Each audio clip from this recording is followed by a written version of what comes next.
Major funding for this program was provided by the Ford Foundation, the John D. and Catherine T. MacArthur Foundation, the Rockefeller Foundation, the Charles Stewart Mott Foundation, the Corporation for Public Broadcasting, and by annual financial support from viewers like you. Additional funding provided by the Texas Committee for the Humanities.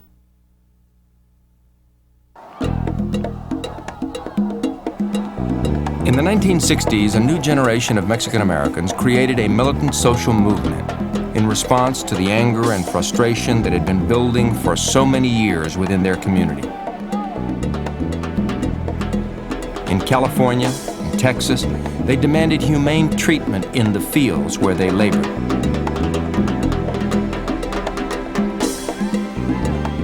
In New Mexico, they fought to reclaim land once owned by their ancestors. It became clear that without political power, Mexican Americans would remain second-class citizens. And we're poor, man. I mean, we're poor, and nobody wants to do nothing about it. You still kissing the Democratic Party, thinking they're gonna save you, and they ain't gonna do it. In a small South Texas town, a new political party took shape that threatened to change the political landscape of America. These are Chicano people here. You've never met us. We're not in the dictionary.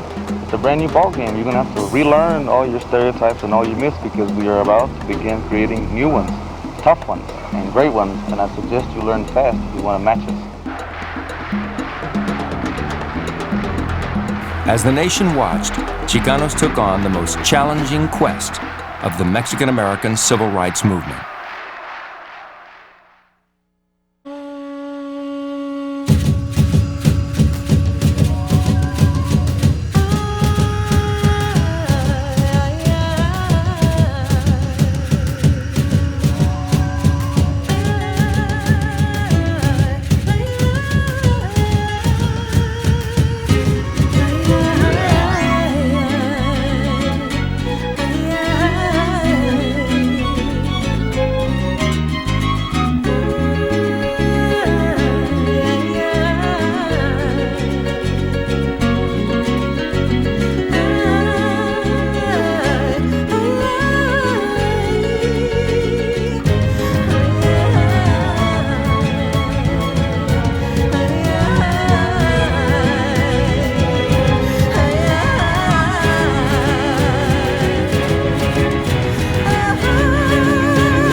Soy de Texas, es mi orgullo ser chicano.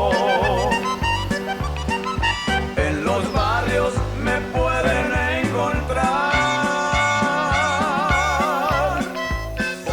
In the 1960s, Mexican Americans made up the majority of the population of South Texas. Most were migrant farm workers, poor, with little education. After picking the winter crops, many of them travel across America in search of yet another harvest. This part of the country has been built on the backs of the Mexican Americans. So you had every bit as much segregation, unequal education, and so forth as the African American did in the Deep South. The few wealthy landowners were Anglo. The huge majority of the population was locked into a labor pool of just reserve labor. Owners of businesses were all Anglos. I don't recall in the downtown area a single Mexican-American business when I was growing up. In Crystal City, where Jose Angel Gutierrez grew up in the 1940s and 50s, Mexican Americans accounted for 85% of the population, but they had no political representation. For years, Mexican Americans had been denied the right to vote by obstacles like poll taxes, literacy tests, and gerrymandered voting districts. You take a county where we might be the majority of the population. Well, what the Anglo establishment had done was to divide the county in such a way that it was simply impossible for Mexican Americans to really gain political power. We had the poll tax back then. Most people did not have the money, and if they did, they had the sense not to spend it on the privilege of voting, because it was always white candidates, and that was always the results. The situation was people were, in many cases, denied the right to vote because they didn't speak English. In other cases, they were in sort of peonage to a boss or patron and were required to vote as he wanted them to. He would pay the poll taxes and they would vote for who he said to vote for. So it was really an archaic system. We did work very hard. All 5 of us went house to house. In 1963, for the first time in more than 100 years, Mexican Americans put up their own candidates for office and challenged Anglo politicians for control of city government. We had to be ingenious and invented cakewalks and tamale sales and dances where you would pay supposedly for the cake or the tamales or the dance, but end up getting registered to vote. Although only a student, Gutierrez was active in the campaign, making speeches, registering voters, organizing rallies. The 5 candidates known as Los Cinco surprised political observers by defeating the Anglo mayor and the All-Anglo City Council.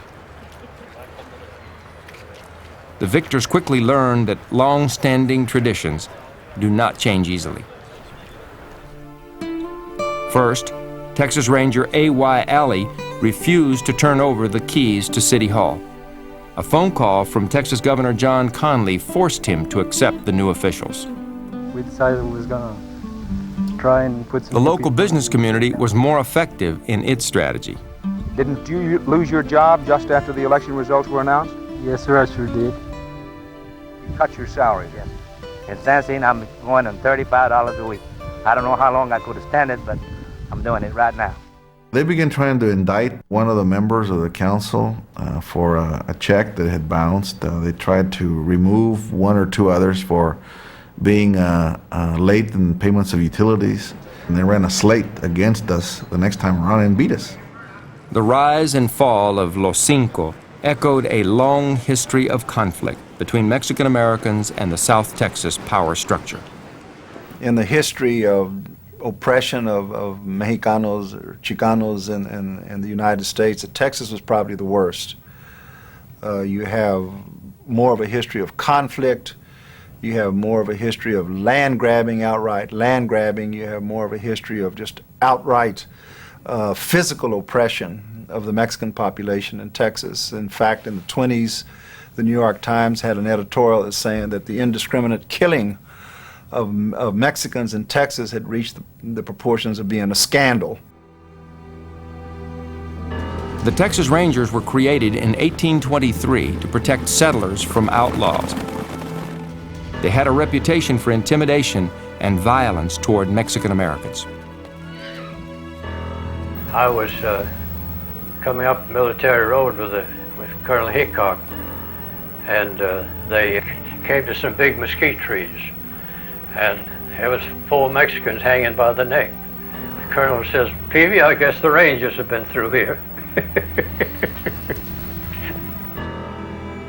In the face of this frontier justice, terrorized Mexican Americans were reluctant to fight for their civil rights.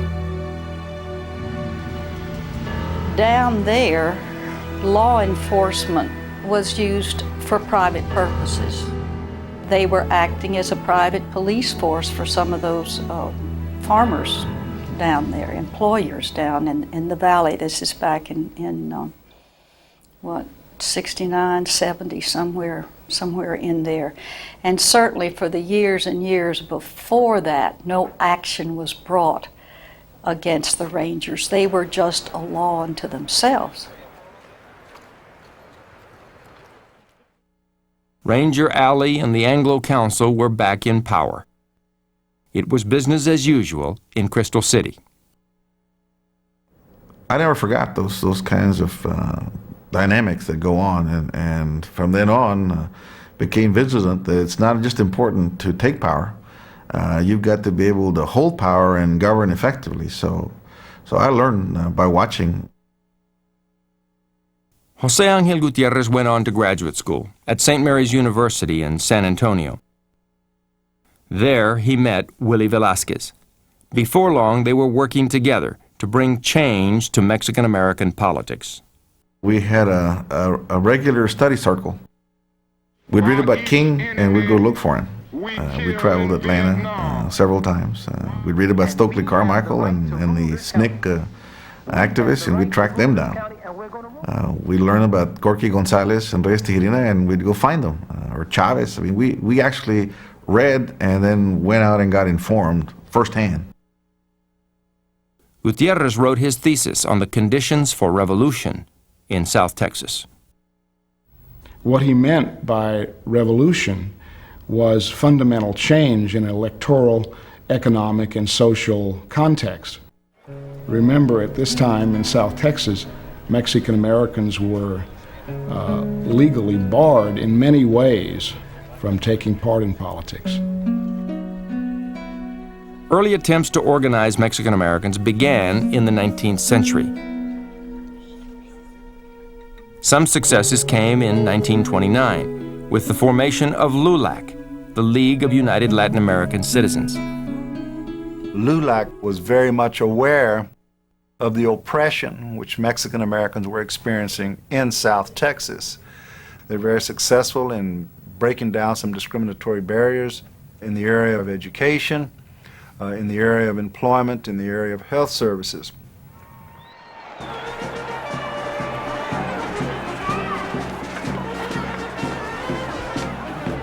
By the mid-40s, Mexican-American servicemen and women returned from World War II, only to find that discrimination was still part of everyday life. These conditions led to the creation of the American GI Forum. What galvanized the organization was an incident where a returning war hero was refused burial in his own hometown by the Anglo mortuary funeral home. Felix Longoria from Three Rivers, Texas, died a hero during the liberation of the Philippines.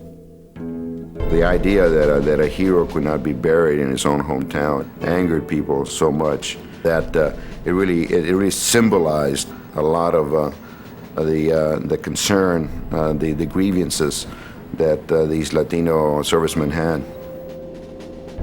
The GI Forum sent a telegram to then Senator Lyndon Johnson. He intervened, arranging for Longoria to be buried with honors at Arlington National Cemetery. Many Mexican Americans remembered Johnson's support at election time. I ask your help in this campaign. In 1960, John F. Kennedy's presidential campaign recognized the potential power of groups like LULAC and the GI Forum and solicited Mexican American voters. John F. Kennedy, candidato demócrata a la presidencia, quiere combatir estos males. Es el único candidato que se preocupa. Kennedy was an extremely popular political figure among Mexican Americans, primarily because he was Catholic, and primarily because he capitalized on that Catholicism by reaching out to the Mexican American population, which was something that prior presidential candidates did not do. Political activists formed Viva Kennedy clubs throughout the Southwest.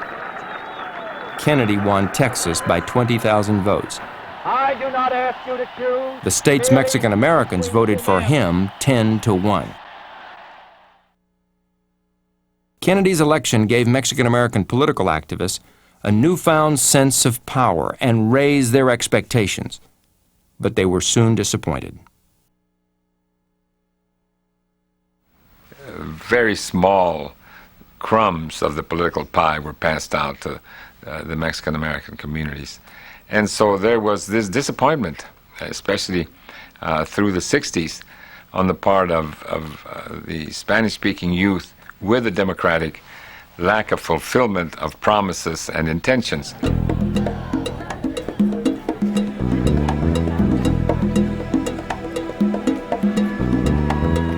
Chicano activists, impatient for change, believed they had better strategies for getting political power than those of the previous generation. There was a great dissatisfaction building within the community, especially among the youth, over the old line organizations like the GI Forum, like LULAC, who had by this point been reduced to social clubs that did a little. They would go out and they would never really protest anything because they didn't want to compromise their dignity. By 1968, Gutierrez and other students from St. Mary's formed a more militant alternative. If you can't be an activist, if you can't risk everything, don't bother to join us. Join the GI Forum, join LULAC, because we were looking for people that would go out, take on tactics that were in every way confrontational. We were convinced that we were the generation that was going to recover the land in the Southwest, not by taking the land, but by taking political control of the institutions in the land. José Ángel Gutiérrez began organizing the Mexican Americans in Crystal City, determined to win back the government that had been denied Los Cinco. He was at the right place at the right time. We all needed change, but we weren't quite sure how to go about it.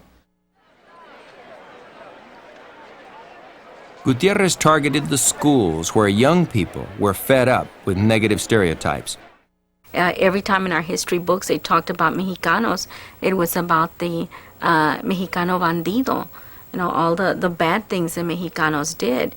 And we were seen as lazy. I still remember seeing in the history books the Mexicano with his sombrero over the top and being asleep.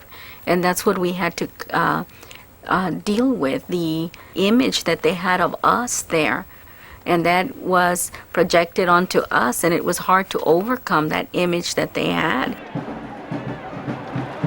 And then, on the sidelines of high school football, this anger found a common cause.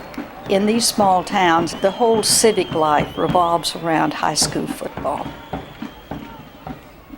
The cheerleaders were always the most popular, the most beautiful, the most whatever to succeed, and so forth. At Crystal City High School, Mexican Americans outnumbered Anglos 8-1. But school officials would only allow one Mexican American on the cheerleading squad. When Diana Palacios tested that policy, she was rejected by the teachers' committee. That's when we all really sort of opened our eyes and looked around and realized that all these things had been going on, and we had just kind of sat back and let it happen. Students threatened to walk out unless given Mexican-American cheerleaders, teachers, and counselors. They also demanded courses in Mexican-American history and something that had long been a sore point, the right to speak Spanish in school. Which we presented to the school board and would not listen to our demands. I had been caught speaking Spanish, and one of the rules was you do not speak Spanish, not in the halls, not in the recreation or anywhere. And one of the teachers sent me to the principal's office, and I got paddled. With a boycott imminent, organizers hoped to get parents involved.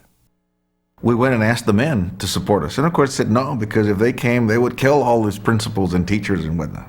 And they said, well, go see la vieja, take the wife. They'll do it. So we took the wife. And the wife was thrown out summarily from the school board. So then we went back to them and said, they threw your wife out, guy. You know, and they're saying your daughter's ugly. She can't be a cheerleader. They only want the pretty ones with the white legs. Now, there's no father who thinks he's got an ugly daughter. The school board insulted them too. So they had no way out. They said, you know, you kids are right. Mama, you're right. I mean, they don't listen to anybody. They won't even listen to us. So you do what you got to do. So the kids started chanting and screaming, walk out, walk out, walk out. On December 9th, 1969, 700 students walked out of Crystal City High School. The fact that the Mexican-American students walked out over a cheerleading position was very, very significant and took an enormous amount of courage at that time. It went directly to the whole hierarchy down there to try to change that around. Representatives of the United States Department of Justice intervened to mediate the crisis. An agreement has been reached between the school board, the parents, and the students. Some of the students have returned to school this afternoon, and it's my understanding that the rest of them will return in the morning. The school board agreed to all of the demands. 3 months later, Diana Palacios was voted head cheerleader of Crystal City's varsity squad.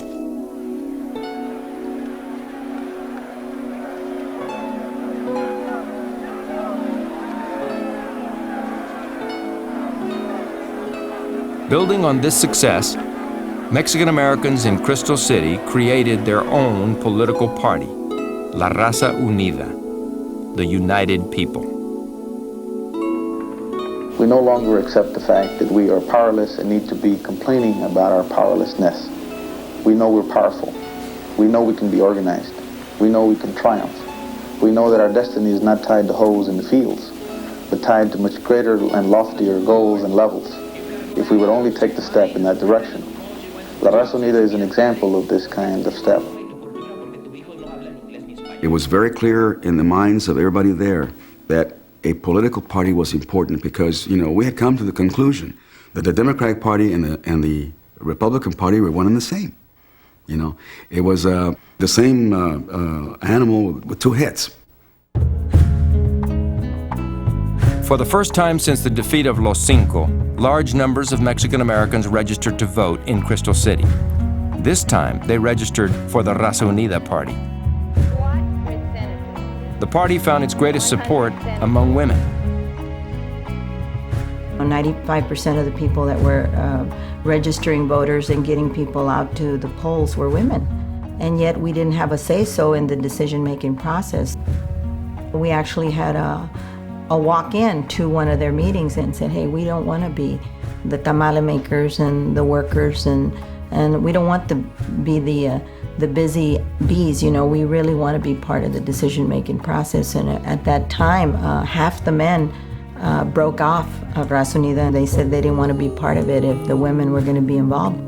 The group split because of that. As the party launched its campaign, women proved to be strong organizers.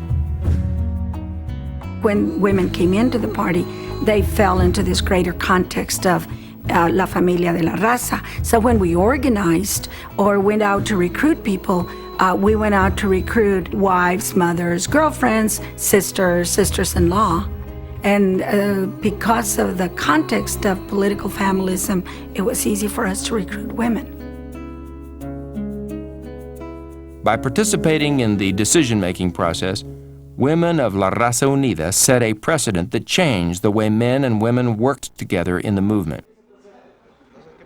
Raza Unida campaigned to take back control of the Crystal City government, working not only to win, but to win decisively.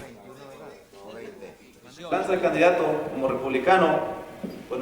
Raza Unida platform was bilingual education, regulation of public utilities, farm subsidies, an equitable tax structure, all of the issues that appealed to a working class population was essentially the backbone of the Raza Unida platform.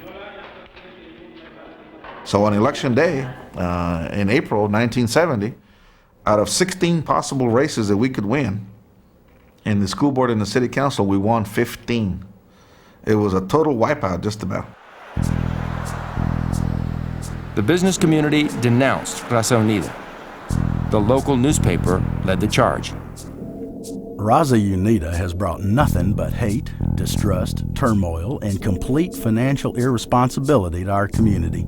The only way to stop this disruptive and destructive force that is attempting to gain complete control over people's lives and livelihoods is to refuse to vote for candidates who are supported by La Raza Unida. The Anglo population reacted with horror and recoiled from this prospect. They, after all, had been at the top of the heap, and all of a sudden the levers of political power were removed, and other people had them. And not only did they have them, but they were almost turning the tables in terms of, as the Anglos perceived it, they were now suffering discrimination. There's about 30 or 35% of the Mexican American here in Zavala County that vote for the Raza, and the other 60 or 70% are not voting or afraid to vote. Why are they afraid to vote? They are afraid of harassment and intimidation. But in fact, Crystal City leaders couldn't stop the Raza Unida party, which was gaining support throughout Texas. In 1972, Ramsey Muñiz, a former football star at Baylor University and an attorney, announced that he would run for governor under the Raza Unida banner. The key to the city, but we just don't want the key. We want the key to the whole state. Ramsey Muñiz was a very attractive candidate. He was very able, he was tireless. I mean, he went out and campaigned day and night. He is what people wanted to be like. He made you proud of being a Mexican American. And he'll tell you, I went to fight for my country. Hell, if we're good enough to die for the country, we're good enough to get an education in this country. At first, the Democratic Party of Texas was unconcerned. I don't think that we took the party that seriously. We didn't think in terms of impact, in terms of numbers, that they were making the strides that they hoped to make, and that it was still important that we address the broad Mexican-American community of Texas to win elections, and that's what we did. The Ramsey Muñiz campaign brought widespread attention to the Raza Unida party. We need to have 67,000 registered voters in the state so that we can get on the ballot. Chapters appeared in Nebraska, New Mexico, Michigan, and Arizona.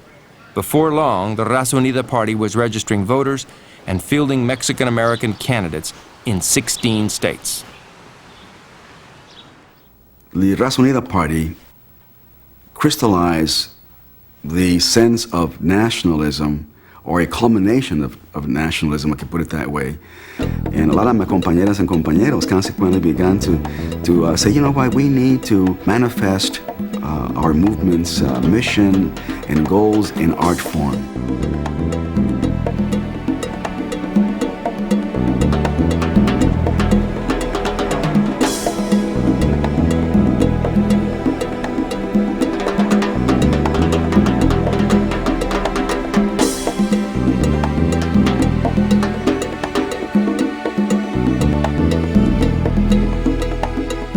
We're talking about politics and talking about struggle and power, but we're talking about art form and poetry and talking about writing, and it was a very psychological, liberating force, what I call the decolonizing of our minds, to not only promote an identity of Chicanismo or who we were as an indigenous people, but more importantly, as creators.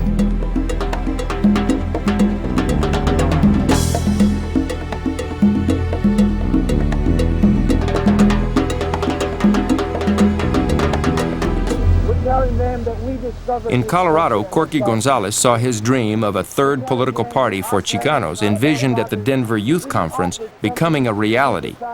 He lost no time organizing a Denver chapter. Would you like to register in La Raza Unida? How do you spell that? But in Los Angeles, Raza Unida produced division in the Mexican-American community. So that we can get on the ballot. If you've been a Democrat for 50 years, and you've seen the conditions remaining the same for 50 years and nothing ever changes. The idea of leaving the Democratic Party for this new organization was too radical for many Mexican-American voters. But Chicano activists saw it differently. We can start working to elect our own things, elect our own candidates. It takes you about a minute to register. The positives were that for the first time we had our own party. On the negative side, however, was what happened with Raúl Ruiz and Richard Latorre electoral campaign in Los Angeles, which was pitting Mexican against Mexican. We're tired of everybody saying it's not our jurisdiction. Assemblyman Richard Alatorre was the incumbent. And the reason that we ran in this race was primarily to challenge the Democratic Party. It's Raul Ruiz, a young college professor, was the challenger. All poor urban people are going to vote Democrat. And if Raul Ruiz was a Raza Unida candidate, and the party, the Democratic Party, had not historically been responsive to our needs. So we knew the need. I mean, we saw the logic and the virtue in taking on another Chicano Democrat. The idea of a third party was particularly offensive to those of us who had been working for change within the Democratic Party or the Republican Party. Young people were much more open to the idea of a third party, of an ethnic party, than some of us who had been around, and sort of the GI Forum, LULAC folks. Ruiz lost, but his Raza Unida campaign took a substantial number of votes from the Democratic Party. For the first time in decades, a Democrat had lost to a Republican in the 48th Assembly District of Los Angeles. Do you feel that the Mexican American is going to desert the Democratic Party this time around? Not at all. I don't think so. Why should they? Democratic Party is the only party that's ever done anything for the Mexican Americans. You might know that. Vital government services controlled and provided by what is... Many Mexican Americans argued that the Democratic Party hadn't done enough. On the City Council of Los Angeles, made up of 15 members, not a single Chicano. Of the 5 members of the County Board of Supervisors, there has never in its 100-year history been a member from a minority community. The state legislature numbers 120, yet you will find only 2 Mexican Americans, both in the lower house. We have no U.S. senator in Congress, and only a single congressman sits in the House of Representatives. Established Mexican-American politicians were part of the problem in the eyes of young Chicanos. So many of us who were just barely getting our feet wet in terms of our political baptism at this time were becoming very angry and disillusioned at everything that represented the institution, not to trust anybody who represented the system, and that we felt that they had not done enough and that they had in fact sold out. Back in Texas, José Ángel Gutiérrez and the Raza Unida grew increasingly militant. We recognize that the barriers to our integrating into the society and to uplifting ourselves is the gringo who's put the barriers, who makes us, drop out of school, who keeps us in bad health, who doesn't pay us good wages, who prohibits our unions, and so on and so on and so on. So until we get rid of those elements, we're not going to progress, we're not going to be free. So yes, the gringo must go. An Anglo group called the Citizens Committee denounced Gutierrez. He has advocated publicly the killing of gringos. Does this mean only a certain age group of gringos? Or does it extend to the children, too? At what age does one draw the line? Where does the insurrection begin? Henry B. Gonzalez, the first Mexican-American from Texas elected to Congress, also had something to say. As having a responsibility to smoke out and to expose these false and mistaken voices of hatred. I feel that I fought against those in the majority who were preaching the same hatred 12 years ago in a different context, that I have the same responsibility to expose it among the minority, even if it is the minority from which I emerge.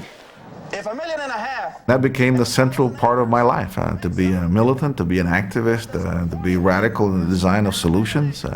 Because if you're anything less than radical, if you're just simply moderate, you're part of the problem. And certainly if you're not engaged and involved, then you are the problem. Gutierrez's friend Willie Velasquez from St. Mary's days left Raza Unida to pursue the more moderate strategy of voter registration within existing parties. We as people trying to get people elected. He was opposed to the notion of the creation of a third political party that was specifically set up for Mexican Americans. So for him it was a very tactical kind of choice of saying that's not going to work, and that's why we can't go towards a third political party. It wasn't that he was trying to be apart from the Raza Unida. He just didn't believe in an ethnic party, so it violated our sense of integration, a sense of trying to build a pluralistic, multi-ethnic, multiracial society that to try to set up barriers was not what we're about. What we're trying to do is to knock these barriers down. The very existence of the Raza Unida party raised a fundamental question. Is it better to work within the existing political system or to be totally independent of it? The very people that are in those buildings, they're all on welfare. Corky Gonzalez believed that to have a real voice in politics, Mexican Americans needed their own party. My feelings were of having a party that would serve its people, not a party that is serving a governor or serving some senator or serving the President of the United States, to serve their people. We've had civil rights legislation for many years now, but we have also had so many amendments to it that they're not worth the paper written on. Corky Gonzalez was adamant that there was nothing to be gained from supporting Democrats or Republicans. Despite his past rhetoric, José Ángel Gutiérrez saw value in the possibility of forcing concessions from the Democrats and Republicans. He believed Raza Unida votes could be used to gain leverage within the two major parties. People who run for office need to be asked, what you going to do for me and what have you done lately, as a prerequisite before giving my vote. Richard Nixon and George McGovern were no different. We asked them those questions then. It isn't going to be a good country for any of us to live in. We didn't want to be attached to Republicans or Democrats. They were both wrong. They had both created damage against us. La Raza Unida stood for our independence, not for some phony politician to make deals. We could have made our own deals. A dramatic confrontation between Gutierrez and Gonzalez was fast approaching.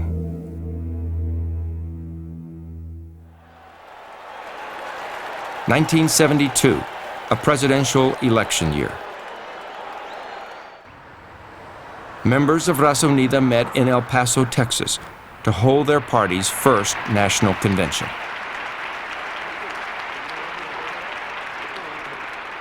For me, the eye-opening experience was that there were Chicanos all over the country. I mean, places that we typically didn't think in those days you would find Chicanos. And I think for the most part, we were just excited about the fact that we actually had a convention that we were going to. This was a real political party. And for a lot of us, it was educational in the sense that most of us had no clue about how, a political convention works. We knew the word delegates, but we didn't necessarily know what that meant in terms of a convention.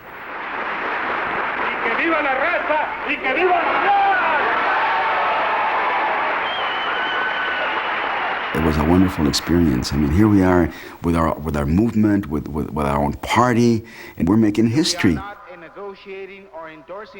Unfortunately, we had not reached all of our people. I mean, even our own families, we had a lot of confusion about why Chicano, for example? Why call yourself Chicano, We were Mexicano, right? And we had to explain to our own families why we were Chicano. And we were Chicano because we were proud to be Mexicans. We were proud of our cultural heritage. We were proud of our indigenous roots. That's what Chicano meant to us. It was a very exciting moment in my life, and it was a very scary moment too in many ways, because by that time we knew that there were dangers out there. We knew that the party was a definite threat as perceived by those in power. A brief announcement: there is a press conference going on, I understand. We know that the party was under surveillance by the CIA and the FBI. They feared a separatist movement. Analogies were drawn between the Raza Unida party and the separatist movement that was going on in Canada at the time. People feared that we would somehow form an alliance with Mexico, and that Mexico would somehow then come and claim its land back from the United States, and that Raza Unida would be the instrument by which that claim would be made. People simply feared the rise of radicals to power. We'd been called everything communist, and people believed it. Even your own families, in some cases, thought that you were some kind of lunatic, you know, some kind of radical. And then there was the personal things like people who threatened, both in the mail and in the phone, at all hours of the day and night, who'd call and, you know, basically say they were going to get rid of you somehow. Issues that the Chicano community is willing to mobilize around, you know, the kind of issues that we can... On the convention floor, delegates debated the age-old dilemma of the Mexican-American community: to work within the traditional two-party system or to go its separate way. To me, La Raza Unida was a dream of an independent party of people that believed alike, who were not represented by either Republicans or Democrats, and that we would make our own decisions about our own needs. All in favor, raise your hand.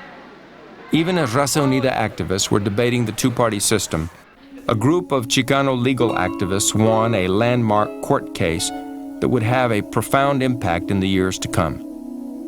MALDEF, the Mexican-American Legal Defense and Education Fund, was formed to address, through the legal system, civil rights issues affecting Mexican Americans. In 1972, they challenged the at-large voting policy in Bexar County, Texas, that had traditionally prevented Mexican Americans from becoming elected to state office. White versus Register set a legal precedent. In subsequent years, many city, county, and state governments opted to change voluntarily rather than risk losing a court battle with MALDEF. At the Raza Unida convention, delegates debated issues that would make up the national party platform. Do you want to take a vote against the NRA and for gun control? We say that we want gun control. That means que estamos controlando. The Texas delegation goes on record as supporting immediate withdrawal, total involvement in Vietnam. Okay, land. Honor original Mexican and Spanish land grants. Cease taxation of the land. I'm against that because all you're doing is giving it to a rich few, Spaniards. We could go out and tell the truth. We could go out and campaign with real issues and take real positions that the other two parties would never dare take. We had no special interest supporting us. We had no self-interest that we had to guard, So we wound up taking some very, very incredibly progressive positions. The objective here is to remove the Anglo police departments out of places where, like Los Angeles and East LA, where the sheriff and the LAPD are strictly Anglo-oriented, which makes no sense at all. You have, 500,000 people with the Anglos running them. Delegates voted on whether Raza Unida should back one of the presidential candidates. All those in favor signify by saying aye. Aye. All those opposed signify by saying no.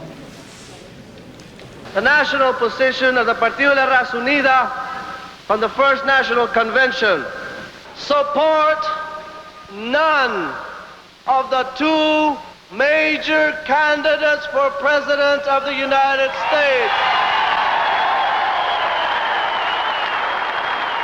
The vote emphatically demonstrated the delegates' preference for their own political party and endorsed Corky Gonzalez's separatist position.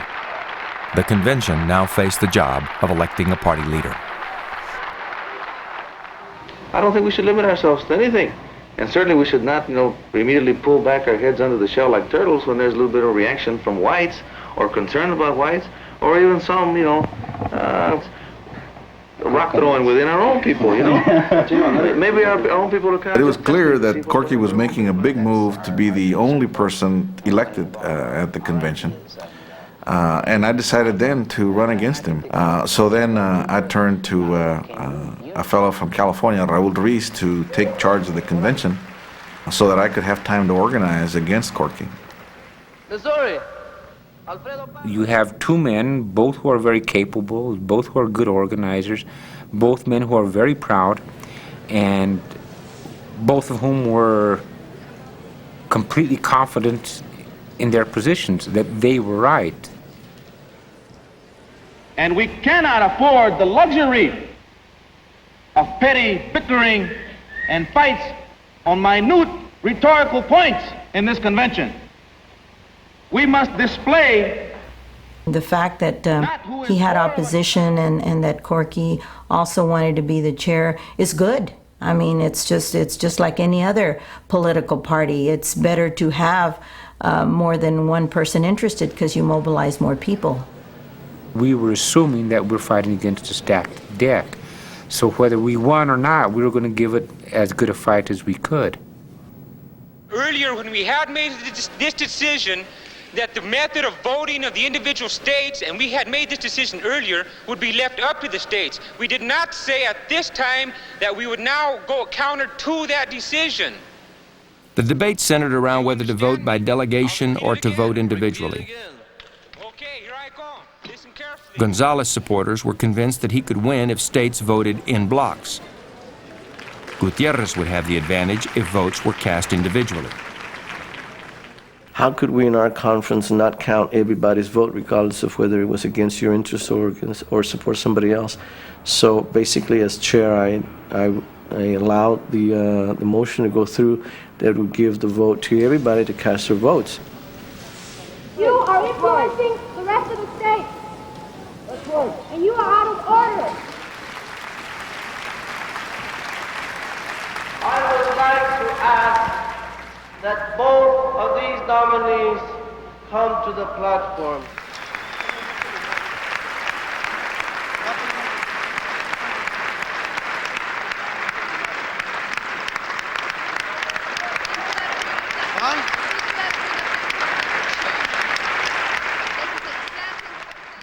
The California vote was split, and as I recall, there was even a half a vote someplace, and God knows how we got to half a vote. But anyway, we did. California cast 17.5 votes for Jose Angel Gutierrez, 48.5 votes for Rodolfo Corky Gonzalez.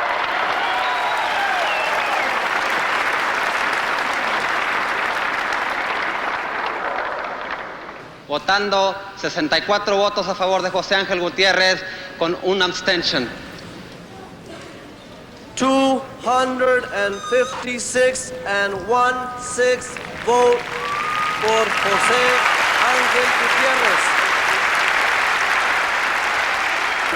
José Ángel Gutiérrez is the new chairman.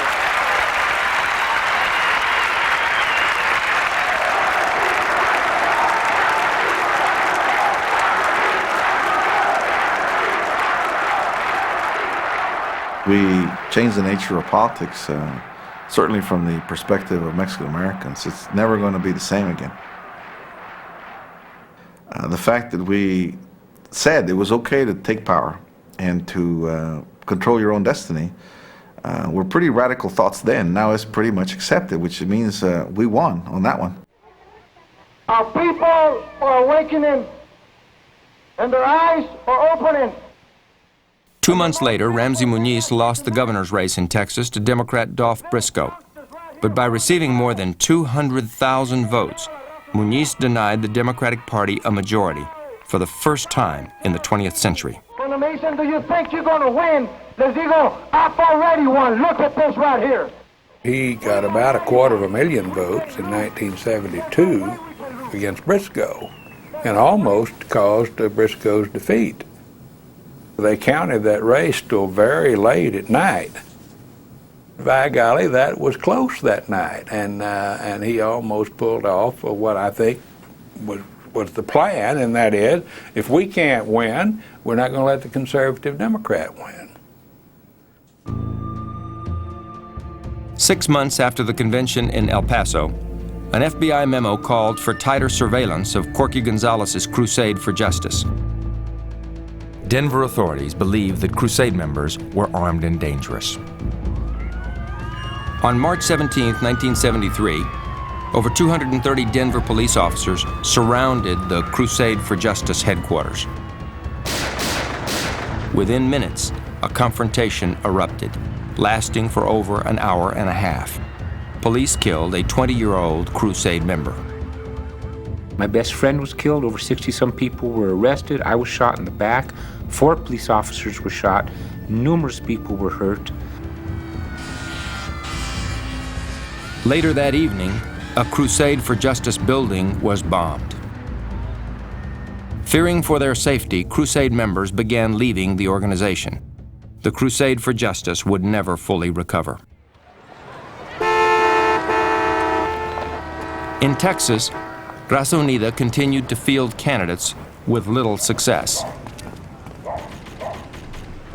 By 1974, the South Texas town of Crystal City was the last stronghold of the Raza Unida party. Despite its short life, the Raza Unida party succeeded beyond most expectations. It brought inspiration to a generation of political activists who went on to organize within the Democratic and Republican parties. It introduced to the American public a brand new generation of leadership. I think it destroyed forever the stereotype of an apathetic, passive people that were afraid to speak out. Among those influenced by Raza Unida was Willie Velasquez. In 1974, he created the Southwest Voter Registration and Education Project, which encouraged many Mexican Americans to register to vote. In the years that followed, Velasquez worked with the Mexican American Legal Defense and Education Fund to challenge voting laws and policies that kept Mexican Americans from political power. It is an interesting period because it is a time when people of Hispanic descent are beginning to mobilize their strength and are beginning to have impact in the American political process. During the next 2 decades, more than 2 million new Latino voters were registered. Within 20 years, there would be almost 5,000 Latino elected officials in the United States. Half would come from Texas.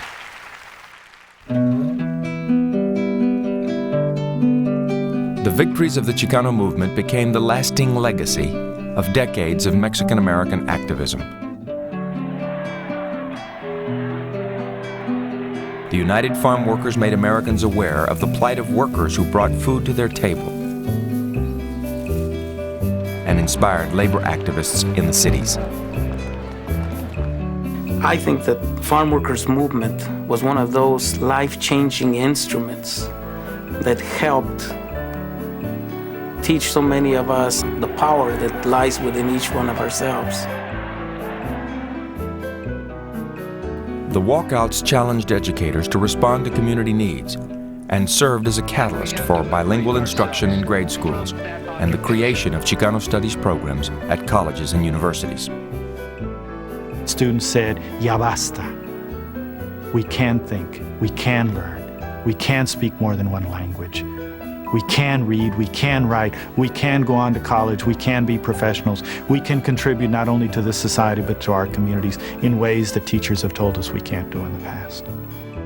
A generation of Mexican-American artists, writers, poets, and musicians reclaimed their heritage and gave new definition to American culture. I think that Chicano art had a very, very important role within the Chicano movement because it not only said what was going on, but it also questioned things. And that's what made it as rich as it is now.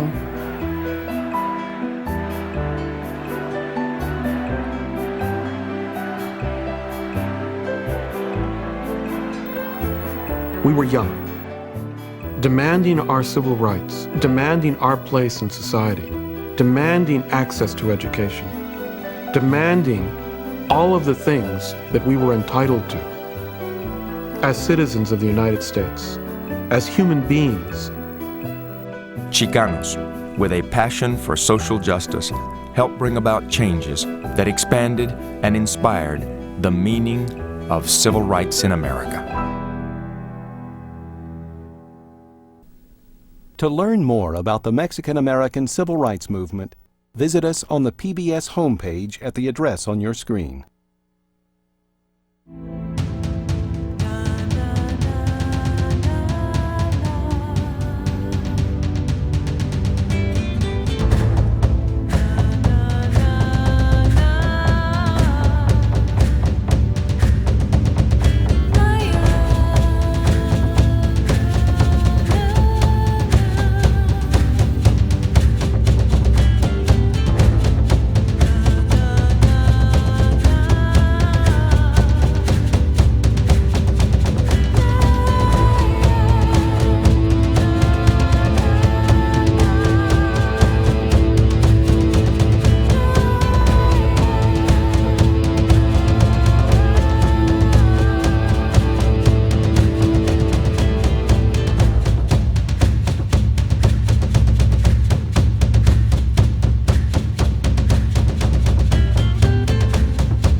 Major funding for this program was provided by the Ford Foundation, the John D. and Catherine T. MacArthur Foundation, the Rockefeller Foundation, the Charles Stewart Mott Foundation, the Corporation for Public Broadcasting, and by annual financial support from viewers like you. Additional funding provided by the Texas Committee for the Humanities.